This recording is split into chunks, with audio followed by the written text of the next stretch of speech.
because in this story, I am the news. Hey everybody, what is up? It's Berlin. Welcome back to my channel. Hi, how are you doing?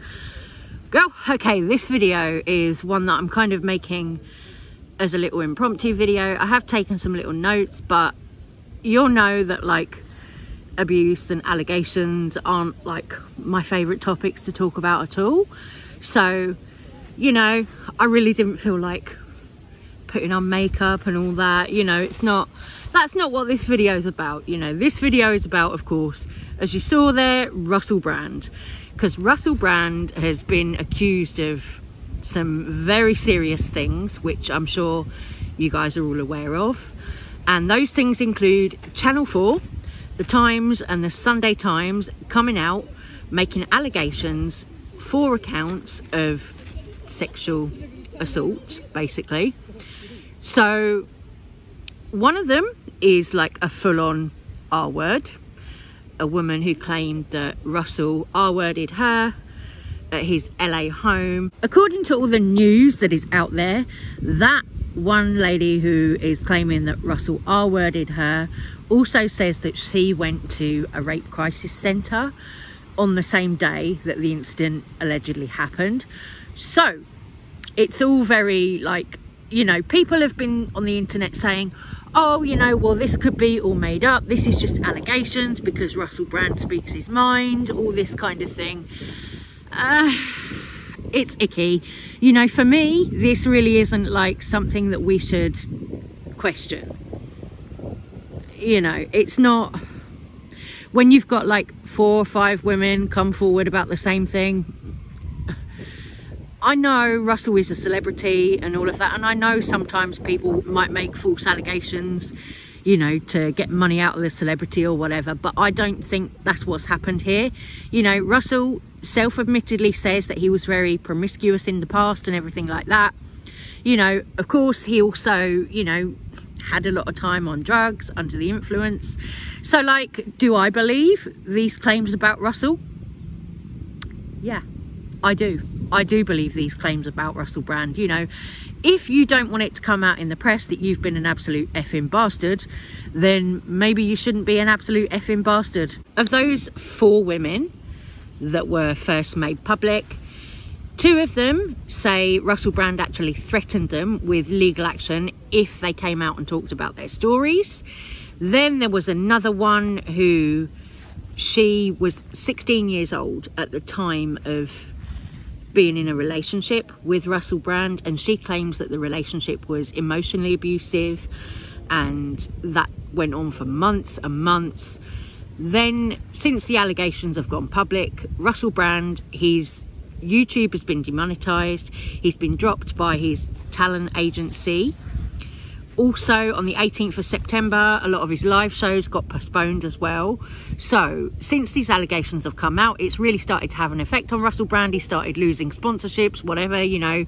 His shows are being postponed, pulled, you know, which you would expect for serious allegations like this. I've received 2 extremely disturbing letters, or a letter and an email, one from a mainstream media TV company, one from a newspaper, listing a litany of extremely egregious and aggressive attacks, as well as some pretty stupid stuff, like my community festival should be stopped, that I shouldn't be able to attack mainstream media narratives on this channel. But amidst this litany of astonishing, rather baroque attacks are some very serious allegations that I absolutely refute.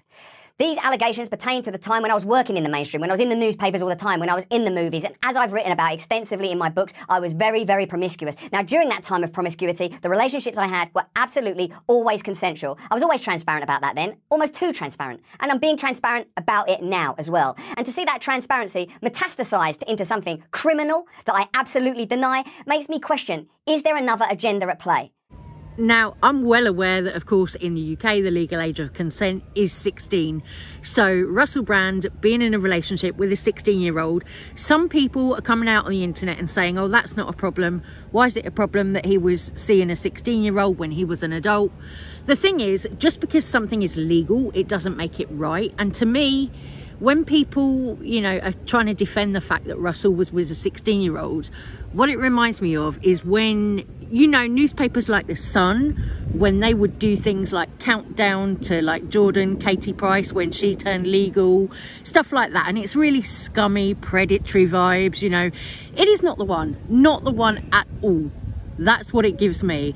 And then actually what happened next was Kathy Griffin spoke out about Russell Brand and also about Colleen Ballinger, bizarrely, on TikTok.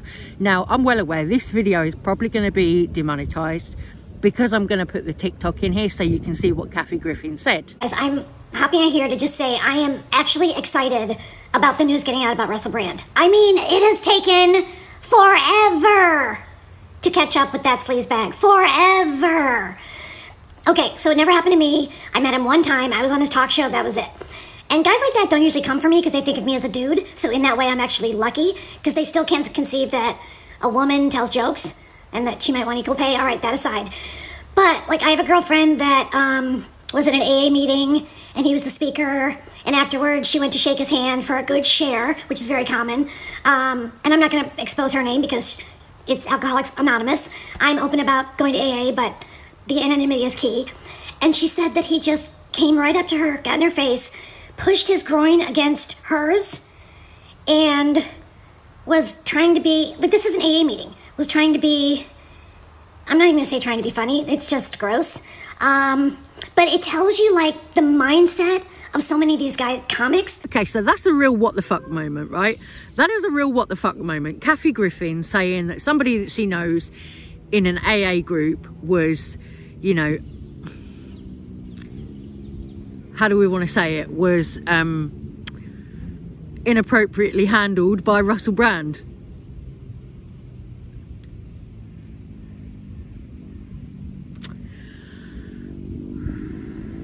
That's a fucking bombshell, right? But I like that Kathy Griffin is not afraid to just come out and say that. I really do. Like, full respect. And I just want to point out, like, there's so many more coming. There's so many more coming. And look, it's with actors as well. And I just want to be a little bit lighthearted because you don't hear this shit about I'll do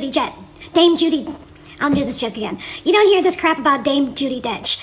Like, you don't hear, like, Julianne Moore is sexually assaulting somebody. And let me just talk about female comics because that's obviously what I know. But, like, when you're a female comic, honestly, we're all pretty similar. Like, we want to do a really good show. Maybe you invite friends to your show, maybe not, whatever. Female comics tend not to have, like, a posse or a crew that travels with them unless they're, like, opening and there's a reason. But, you know, we don't have spotters. Like, the guys have spotters. And I mean, like, almost all of them have spotters. So that's somebody that's one of their bros who picks out a girl in the audience, like, before the show that is the comics type to get, like, a afterwards, that sort of thing. And I just want to point something else out in defense of my sister comedians. And I'm saying this about Russell Brand as someone who got canceled in a way that he could only live in fear of.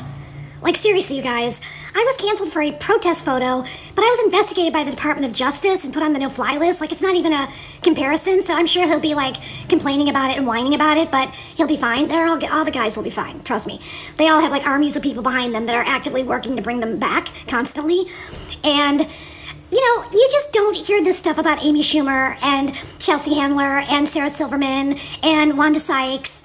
Like, what you hear about the women is not in this category. Like, there was that girl, Colleen Ballinger, that played a character called Miranda Sings, which was a special needs character to begin with, so I am not sticking up for her. She's very unusual for a female, but, like, I feel like she's being called out, and there's a lot of receipts. But you know what you hear about my contemporaries, the women I named? And yes, I call them my contemporaries. I hope they're not insulted. But you hear that they're, like, difficult, or the B word, or the other B word, bossy, or whatever. And you hear that, like, the one I get all the time is expensive and difficult because I'm always fighting to try to get what the guys get. But you should know, like, in the female comedy world, it is constantly an uphill battle because, honestly, how many of your straight guy friends, your husband, whatever, would choose with their straight guy buddies to go see a female comedian on their own? Let's be honest. So the way the industry looks at us is we will never be the earners of the top earners on the road, which is probably like Dave Chappelle, Chris Rock, you know, all of our favorites, right? And those guys are amazing comics. But number one, you're not going to hear sexual assault charges from any of us or about any of us. I'm pretty much going to guarantee that right here. But also, like, Amy Schumer made the most money last year on the road of any female comedian. And yet, she was way down on the list of, like, Hassan Minaj and the other, like, guys that are out there. Because we still live in a world where if you're going to go see a female comedian and it's just her show, like when I go on the road and I have a show Friday, October 6th at the Mirage, only my second show in 5 freaking years because of you know who. But anyway, you know, my audience is like ladies and gay guys, and that's amazing. It's an amazing audience. But it's really unfair for the industry and the check signers, that's what I call the big executives, to even look at female comics next to the guys, because there's still a big stigma about it. I'm serious. What bunch of 5 guys is going to go see the Kathy Griffin show unless they are homosexuals? Which is great. You're welcome, thank God.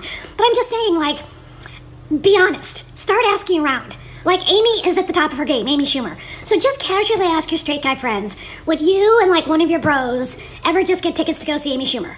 And Trainwreck is a hilarious movie. I don't know how much these ladies have to prove themselves, but it's just still out there. And so it actually gives me a little comfort when guys like Russell Brand finally have some price to pay for their ridiculous success in light of this behavior. And, you know, he was an okay comic. Let's not rewrite history that much. But I'm just saying, I'm looking at these women around me that I named, and they're amazing. They are hilarious and innovative, and they've taken punches in the industry, and they're still around, and they are amazing. So, hats off to you, ladies. It's true, right? Like, wow, it's true. What Kathy Griffin said, you know, a bunch of guys don't get together and go, oh, we're going to go and see such and such female comedian. You know, it doesn't happen. You know, they'll go and watch, like, a bloke comedian. You know, they'll pay for, like, arena tickets or theatre tickets to go and watch a bloke comedian. But they're not going to go and watch a woman because they don't think that looks good or whatever, you know. Weird, misogynistic bullshit. Anyway, I'm going to stop this video. So I'm going to say take care, stay safe, stay well. Hopefully I'll be back in my bedroom again soon, making videos there.